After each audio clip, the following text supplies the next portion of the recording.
Are we the last to arrive? I hope we've not kept you waiting. Not at all. Your comrade is feeling better, I trust. Much better, thank you. Harness remedies are certainly potent, in more ways than one. One becomes accustomed to the taste, although I hope you never have cause to do so. Pray, take your ease.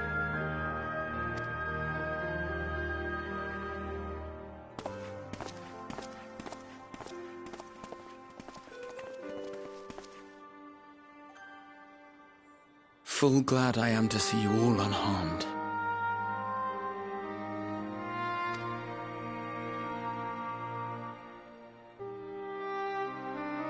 Valiant scions, for your heroism, you have my boundless gratitude. You cast down that dire tower and set free its hapless captives. You cleanse their souls of its corrupting influence. No words of thanks will suffice. In place of platitudes, I offer a bounty of warding scales. Pray accept your due reward, along with the goodwill of Radz-at-Han. Alchemists throughout the land were put to work in the forging of your talismans. The finished ones have been collected, and now await you at the High Crucible of Alchemia. Present this letter when you are ready to take them into your possession.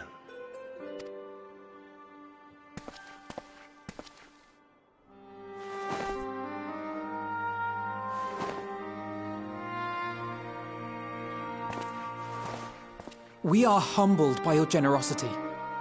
Know that the inventive wisdom of Radz-at-Han will be vital in restoring serenity to our star. Every single one of those scales came from you, didn't they? You must still be in such pain.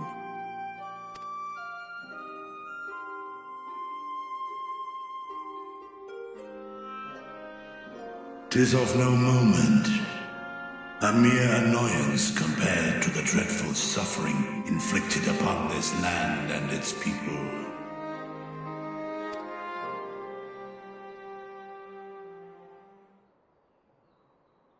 Albeit brief, my involvement in the Dragonsong War afforded me a glimpse of the myriad sorrows which consumed both dragon and man.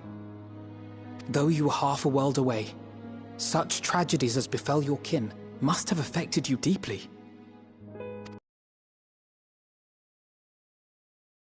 And yet, you chose to live among men.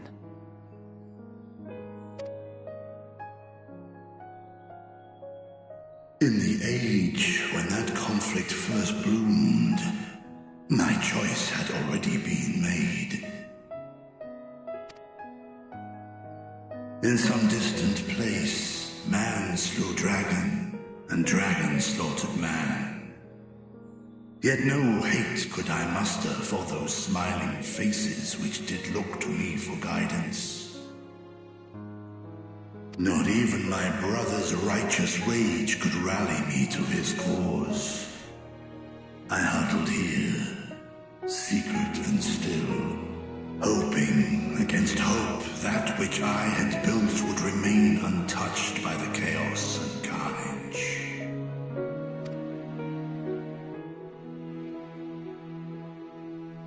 Twould seem we share the same desire for peace, great Vritra.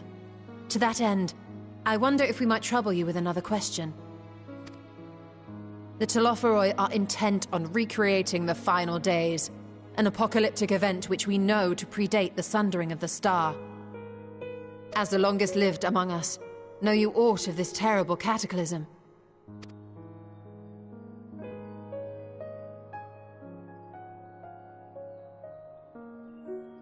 Nay. When war and strife drove my sire from his home, he crossed the great expanse with only our unhatched eggs as company. He alighted upon a shattered source, its 13 reflections long since scattered beyond the rift. Of events preceding his arrival, he knoweth naught, save that which Hydralin hath deigned to disclose. I see. So again, 'tis the inscrutable Hydralin to whom we must look for answers.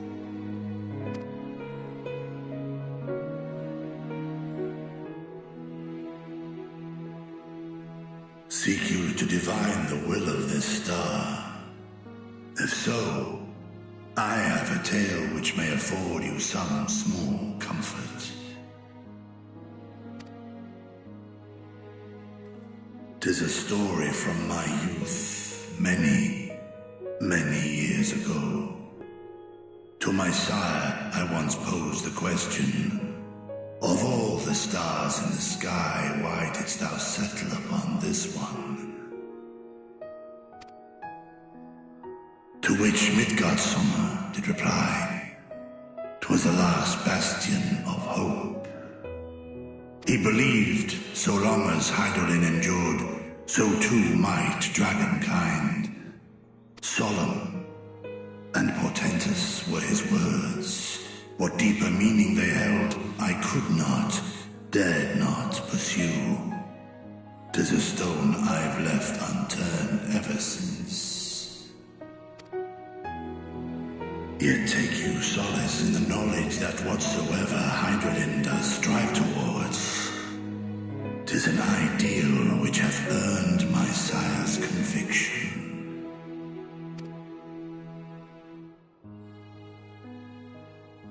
Thank you, Vritra. You've given us warm reassurance in a world gripped by cold uncertainty.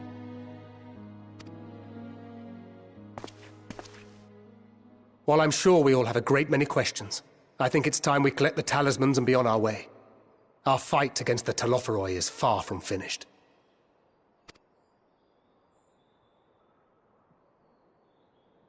We must take our leave, but please do inform us if we can provide any further assistance.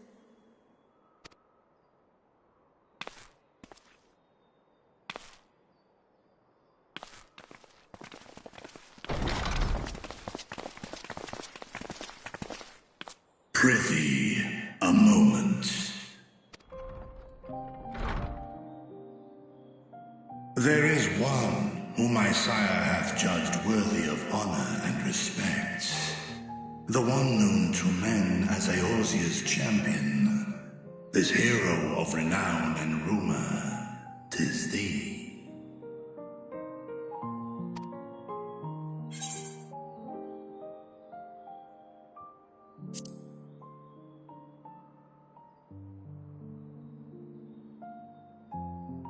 I knew it to be so. From man and dragon alike have I learned of thine exploits. 'Twas a revelation most pleasing that thou, a child of man, had gained Midgardsormr's trust. But alongside mine elation runneth a rivulet of dread. For upon thy life's reel wind too many threads of fate, power, weal enmeshed with woe. Amidst this tangled knot thou shalt know no rest. 'Tis an endless confluence of forces, a struggle without surcease.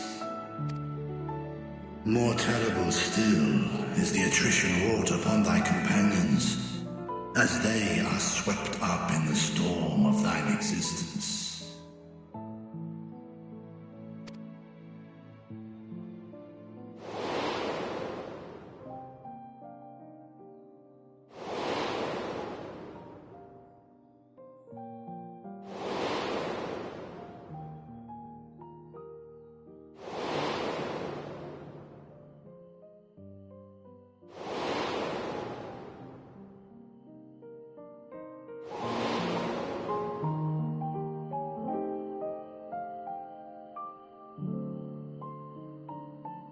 Take heart and protect them well. They will be your strength and your salvation.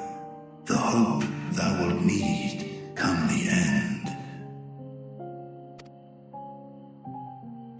cowering behind my curtain, I know the suffering of the powerful. I have watched my siblings driven mad by loss. Thus do I exhort thee to spare no effort to keep thy loved ones safe.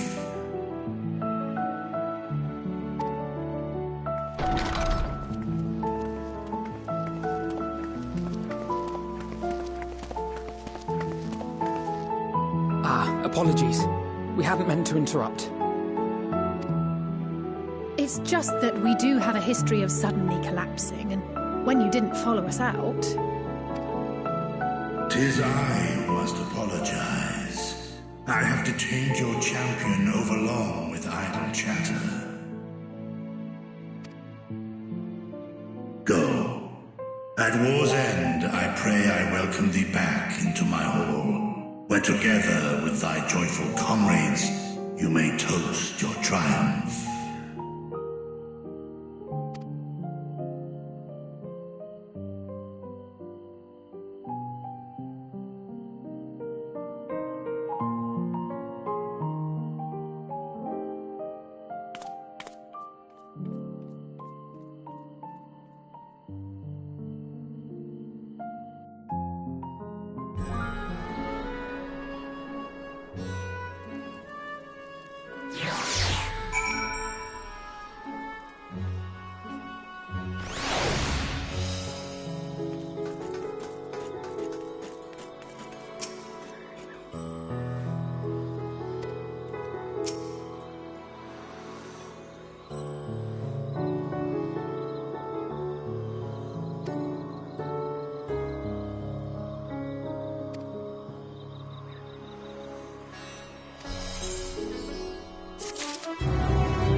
These are the talismans we were promised.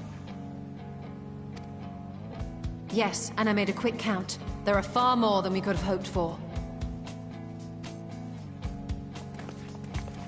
Enough to outfit an entire company of soldiers, in fact. Considering the involved process, that they were able to manufacture so many in such a short span of time is nothing short of a miracle. Once we have distributed them to our allies in Eorzea and the Far East, we'll have a fighting chance to bring down the other spires, just as we did with the Tower of Zot. Or we could use them to invade Garlemald proper, and strike directly at the Telophoroid's base of operations.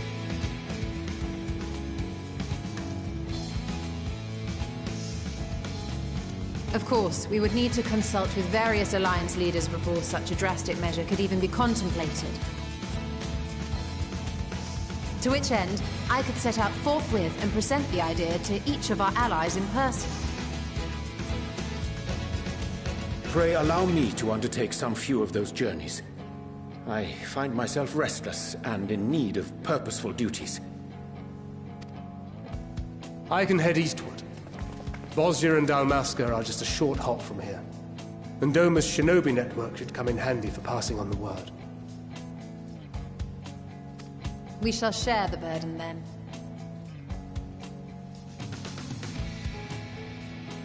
Meanwhile, I think it best that you and the others take the talismans back to the Baldessian Annex. We must keep them safe and secure until we've decided upon a course of action.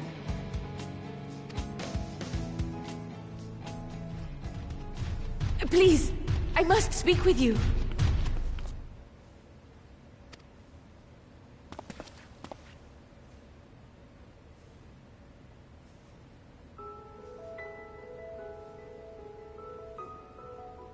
Nidana, you're awake.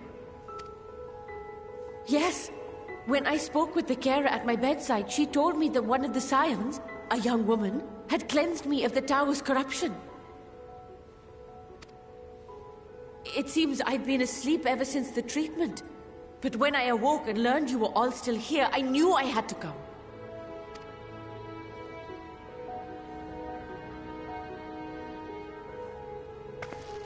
As you said, Nidana was captured only recently. Such a brief exposure is swiftly cured, so I tended to her before we gathered at Megaduta.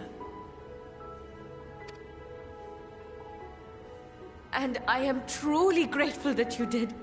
I cannot thank you enough. All of you, for everything you've done. Destroying the tower, rescuing our people. You've saved Thavnair from an awful fate.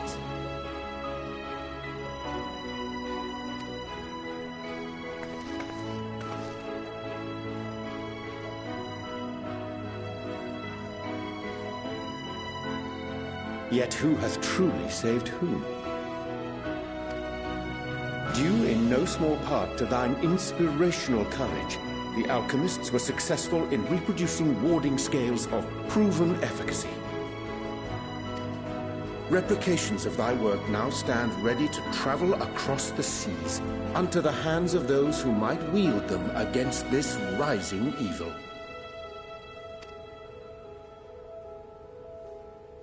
The talisman? Is this true?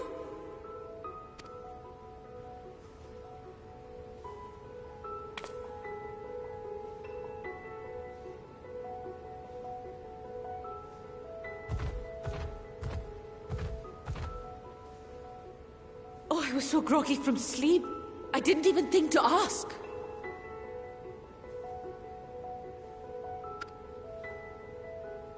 Oh, our great work sent across the seas.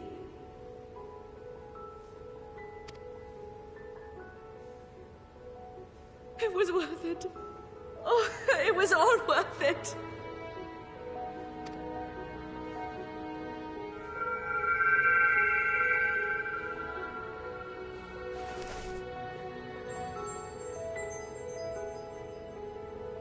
Look at that! Its color is completely changed.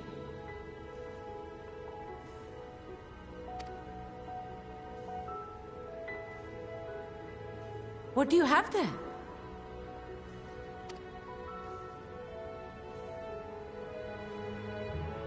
How unusual. I wonder if the effect is a reaction to Akasha. I'm afraid I'm not familiar with that term.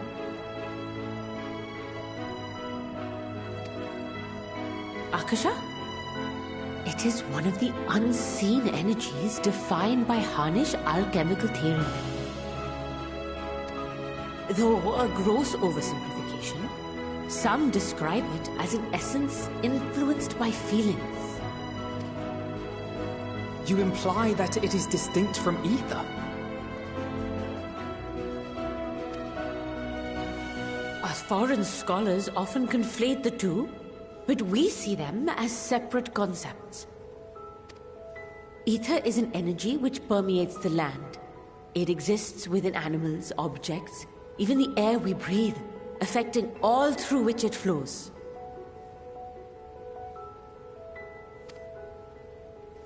Akasha, on the other hand, exists in a domain beyond our reach. A gift bestowed from on high, or torn from the heavens in some traditions. Akasha can neither be created nor destroyed.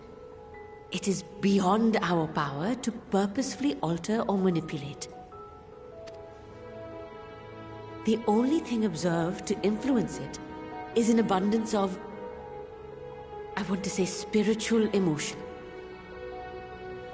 As a veteran of the battlefield, surely you've experienced moments of desperation or exaltation when you've transcended the usual limits of your capabilities. That is a manifestation of Akasha, the invisible essence harnessed by heart, mind, and unyielding spirit. I really must hear more about this theory. Our disciplines are based entirely upon the idea that ether is the fundamental form of all energy. I'm glad my haphazard explanation has piqued your interest.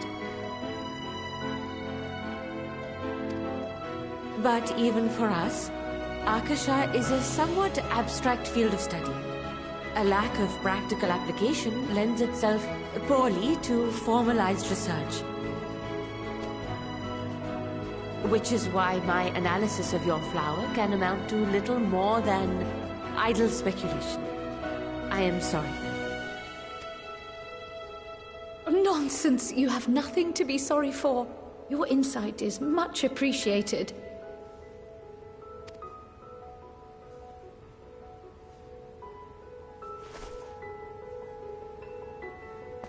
Shall we depart for Sharlayan then? I will see to it that... And we will be in touch once our talks are concluded. I suggest you rest while you can. From here onward, sleep is bound to be in short supply.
Take heart and protect them well.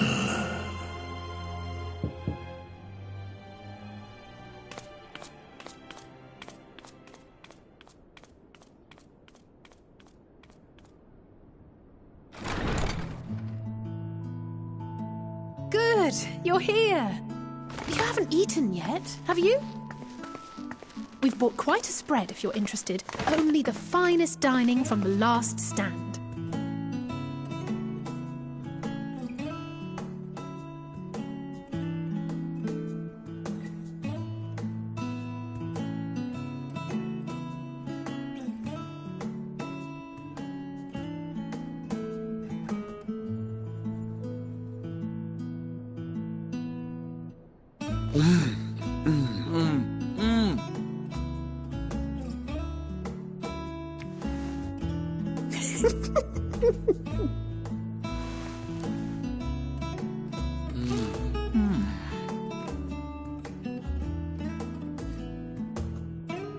Lest you wonder, we invited Estinian as well. But he refused with a rather grim-faced, "No, thank you." I suspect Sharlayan cuisine is not to his liking.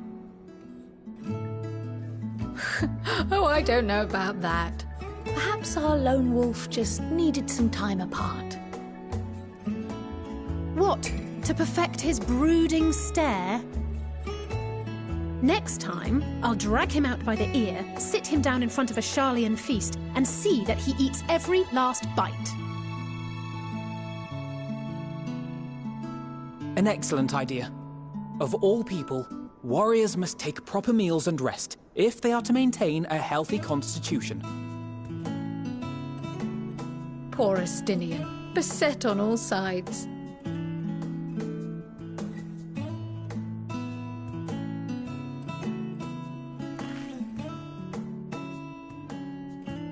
Speaking of one's physical condition, Mistress Cryle, I hear you recently played literal host to Hydaelyn herself. And what an experience that was. Tiring, yes, but no lasting harm done. If anything, I should have liked to speak with her longer. I've not felt a hint of her presence since. Hydaelyn instructed you to carry that flower, yes?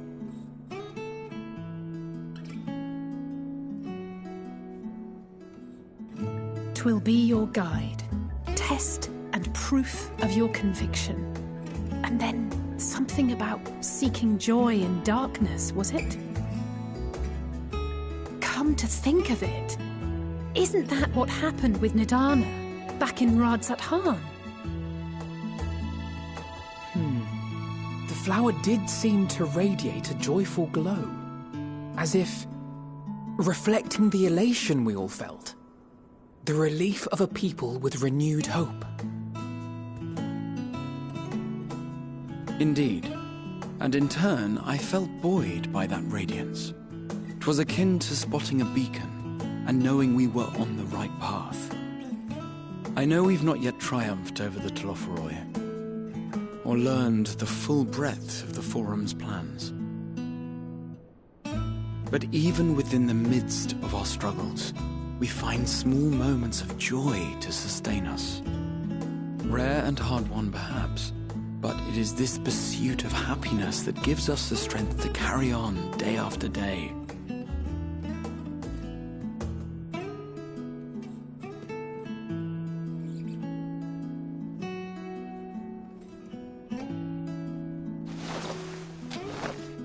Hey, that's mine. To the swift the spoils. Though I recall that levitation spell of yours was quick enough. Only barely. And even at my best, I'm still too slow to wield it effectively in battle. Mayhap I simply require more practice with the... You unearthed it from the depths of Numenon, I presume? Aye, and from a veritable mountain of arcane tomes at that. 'Twas necessary to facilitate my solitary explorations. To put it simply, you used it to sneak around the Forbidden Archives. Yes. Well, after a fashion.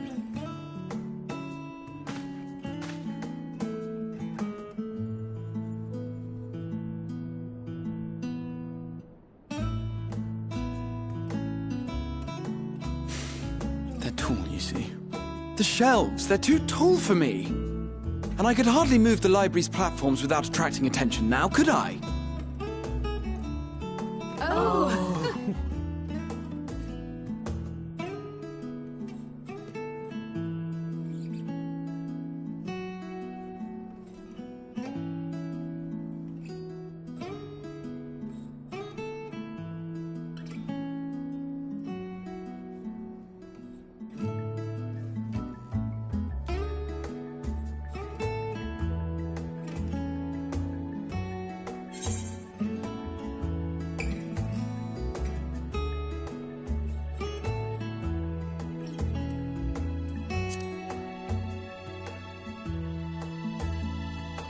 Why else did you think we were here?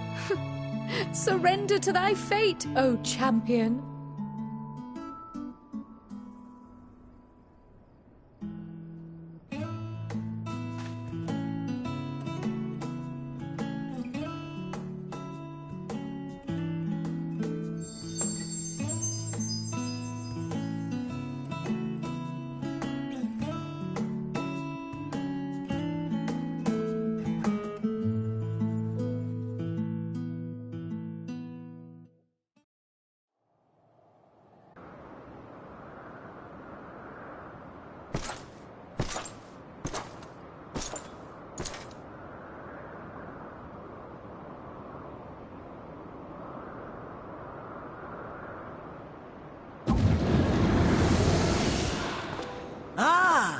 Enjoying the bracing cold, I see.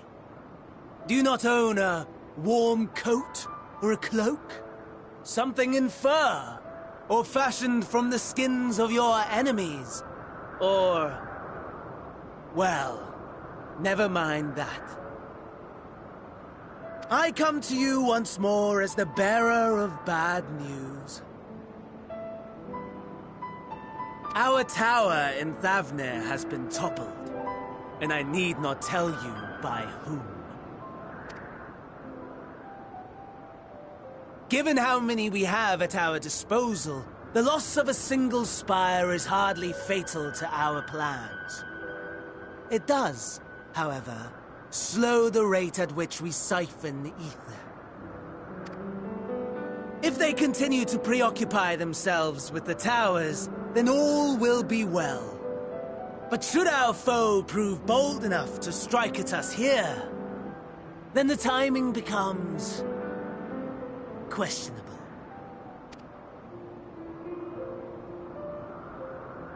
Our foe is bold enough. Of that, I can assure you.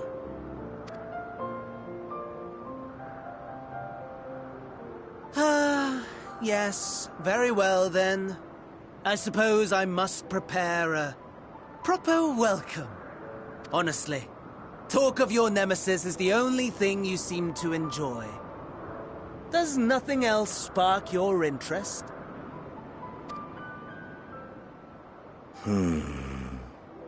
No. All else is... equal.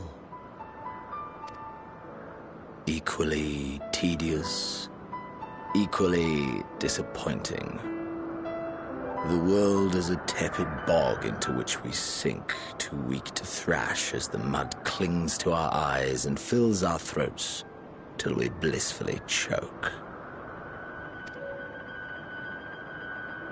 But then came the light, blinding and pure and hot, so very hot, enough to set my soul aflame. I basked in the afterglow until the void yawned once more. And then I knew the muck would never claim me again. There was naught for me ahead, so I drew the curtain on all that had come before.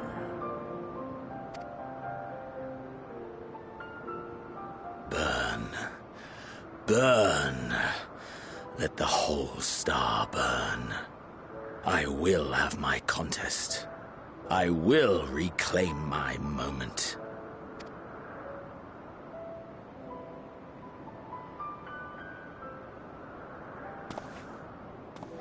How wonderful that the emptiness of death has not dissuaded you from committing your life to its pursuit once more. I don't know whether to envy you or pity you. You question my disinterest, but what of yours? Despite your noisome antics, I sense you take little pleasure in this endeavor. Mercy, my lord. Such pointed barbs from one who barely acknowledges my existence. Nevertheless, you are mistaken. For I do find this part somewhat enjoyable. You see, when I was mortal, I would always have the same dream. It was a fragmented thing, disjointed, all the faces incomplete. The setting, too, was unknown to me, so I thought it simply a fantasy of my sleeping mind.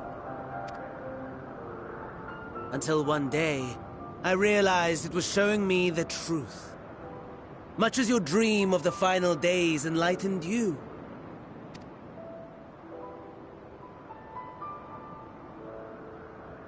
And soon, very soon, the rest of the world will see the truth of my dream, too. Yes, I think that is something we can both enjoy.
remember you.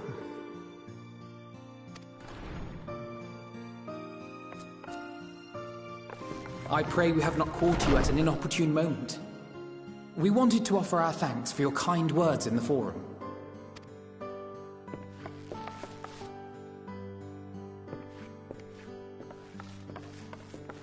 Well, I could hardly let that Inquisition go unchallenged.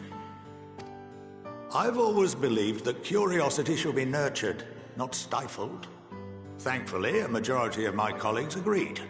A slender majority, aye, but a majority nonetheless.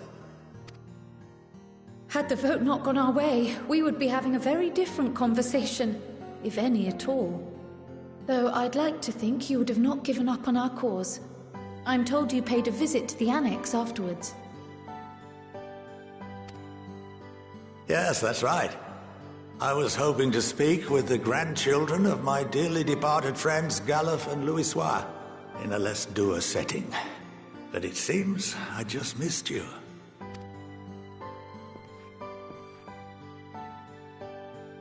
I still can't believe how much you've grown. If only your grandsires could have seen the way you presented yourselves to the Forum. Why, it fair brought a tear to my own eye.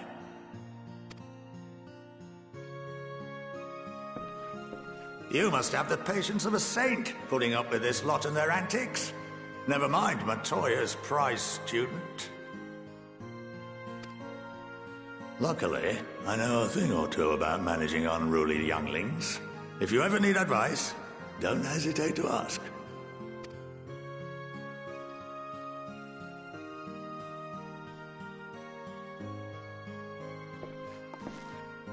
If I may, there is a rather more pressing matter we wish to discuss. What can you tell us of this duty that the Forum must fulfill? Nothing, I'm afraid. Like all humble servants of the Forum, I am sworn to secrecy.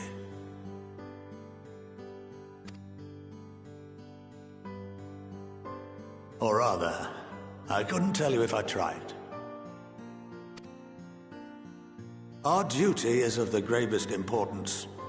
Furthermore, if the particulars were made public, it would incite widespread panic.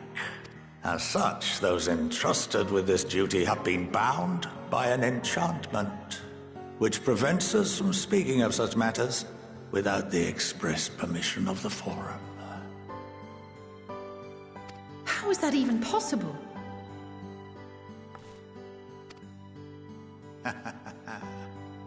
It's been some time since I last gave a lecture. Please, take a seat.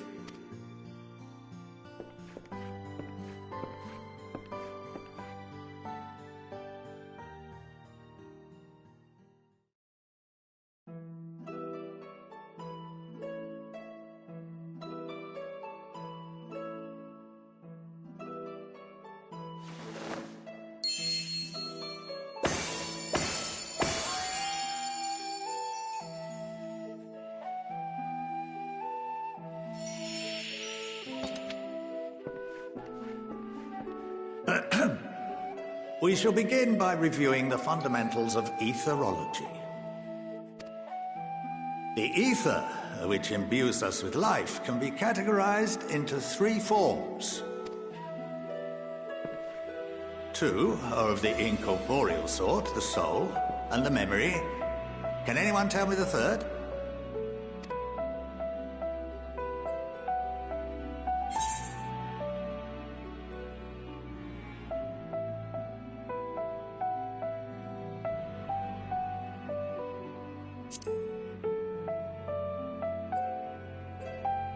Yes, very good.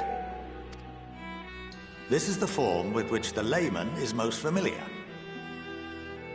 Consumed by even the simplest of daily activities, and replenished by the food and drink that sustain us, this flux.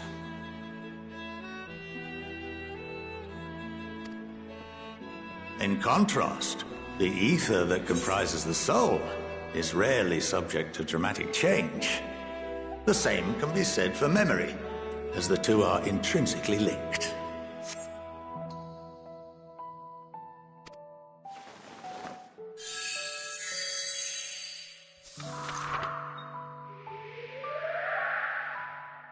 Picture the soul as paper, and memories as words written upon it.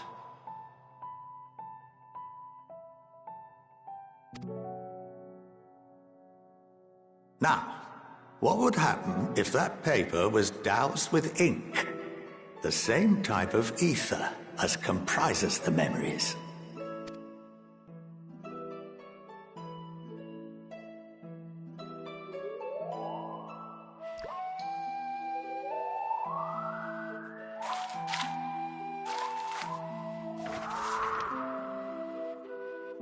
It would blot out everything that was written. Precisely. We would be unable to recall the memories, and any activities that depend upon them would be hindered as well. In fact, this exact phenomenon was observed on a vast scale not so long ago. And what might that have been?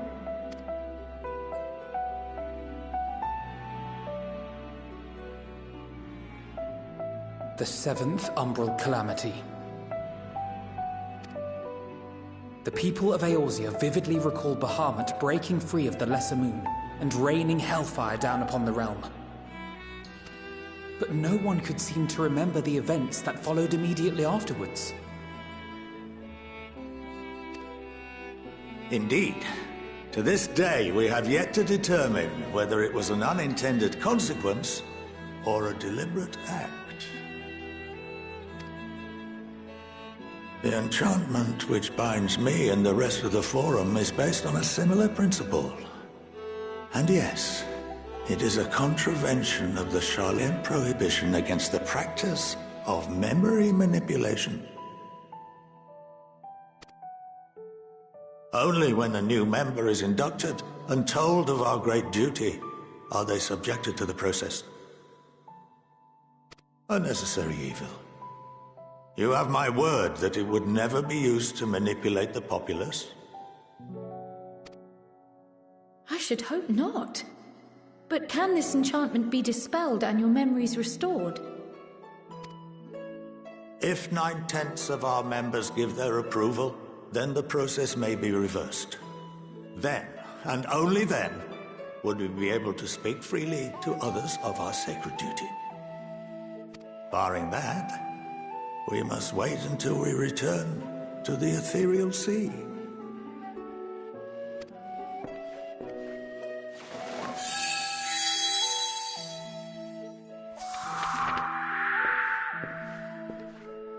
For there we will be purified, the blots upon our souls washed clean.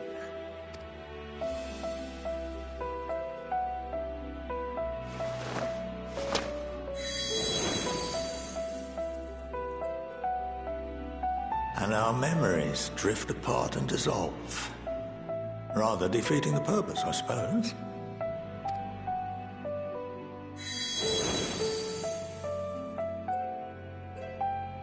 But there are those memories that are indelibly etched upon our souls, some believe.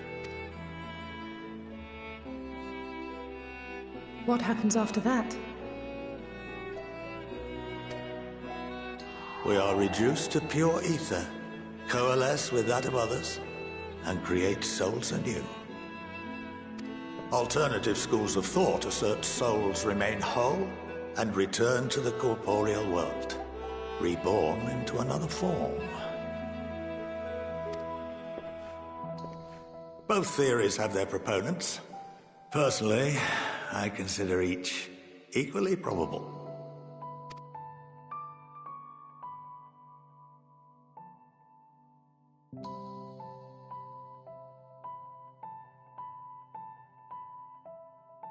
Well, I think that's enough education for today, now that I've given you some food for thought. Or rather, an entire banquet.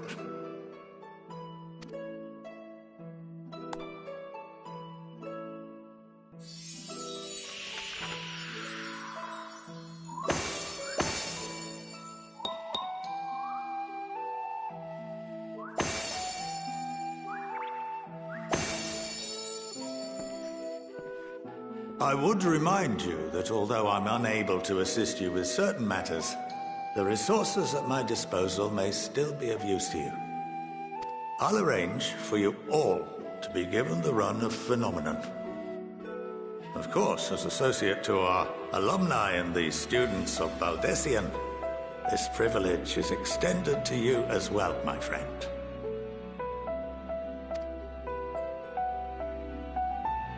Oh, and I suggest you speak with Ki Aliapo. She's well known among the artisans of Sharlayan, and her network of contacts may prove useful in your search for knowledge. I wish you all the best in your pursuits, wheresoever they may take you.